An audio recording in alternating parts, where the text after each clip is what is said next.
علیکم ګرانو مینوالو، امید لرم چې تاسو ټول بروغ جوړوي او د ژوند په مزو کې به وي.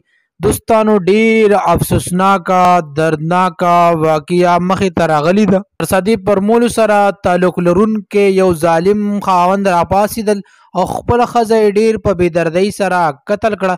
دوستانو، دا ویل کیږي چې خپلې ښځې سره سره د هغې ښځې پلار یې هم قتل کړو. دوستانو، دا یې ولې قتل کړو؟ اخر دی کومه ګناه کړې وه؟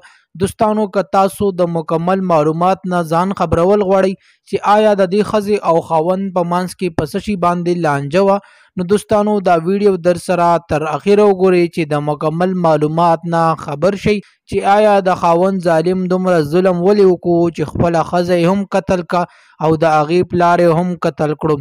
دوستانو، ښځه خو یې خپله وه، خو د هغې پلار څه ګناه کړې وه چې دومره ظلم او زیاتی یې وکړو چې هغه بوډا سړی قتل کړو.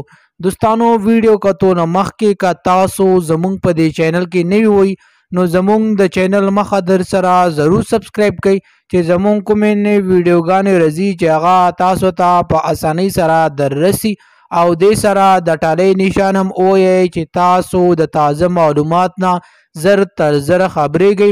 دوستانو، ډیره افسوسناکه دردناکه واقعیا مخې ته راغلې ده. په 400 کې دوستانو خاوند ظالم خپله ښځه او د هغې پلار ډیر په بېدردۍ سره قتل کړو.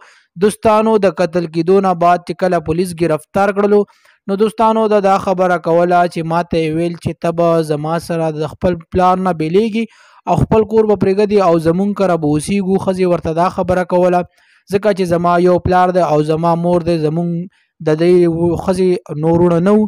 نو دوستانو، د دې په وجه باندې دا د خپل پلار او مور نه جدا کېدو دا سړی.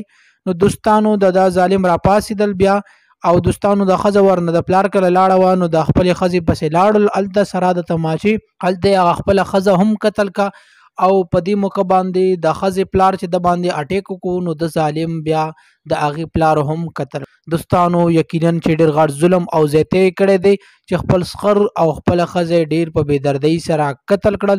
دوستانو، دا ډېر زیات پیمانه دی خو چونکې اوس یې کار کړی دی نو دوستانو اوس څه کیدی شي. دوستانو، امید لرم چې تاسو به زمونږ په دې ویډیو ضرور خوښه شوي او نورو معلوماتي ویډیوګانې لپاره د چینل مخه در سره ضرور سبسکرایب کړئ چې زمونږ کوم نوي معلوماتي ویډیوګانې راځي چې هغه تاسو ته په اسانۍ سره در رسي. وسلام.